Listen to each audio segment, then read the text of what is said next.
एक बार की बात है, काशी नरेश ने अपने मंत्री को यह आदेश दिया कि जाओ और 3 दिनों के भीतर 4 मूर्खों को मेरे सामने पेश करो।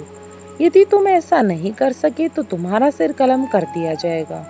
पहले तो मंत्री जी थोड़े से घबराए, लेकिन मरता क्या न करता। राजा का हुक्म जो था, ईश्वर का स्मरण कर मूर्खों की खोज में चल पड़ा।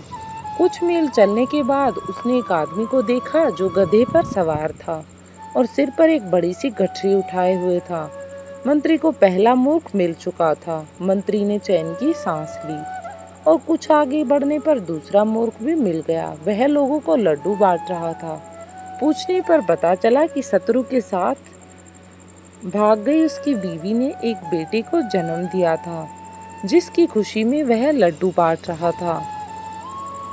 उसके पश्चात दोनों मूर्खों को लेकर मंत्री राजा के पास पहुंचा और उसने राजा से पूछने कहा, ये तो दो ही हैं, तीसरा मूर्ख कहाँ पर है?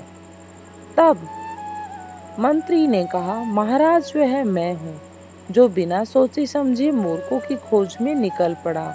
बिना कुछ सोचे समझे आपका हुक्म बजाने चल पड़ा। और चौथा मूर्ख की बात सुनते ही मंत्री हंसने लगा और कहा, क्षमा करें महाराज, वह आप हैं।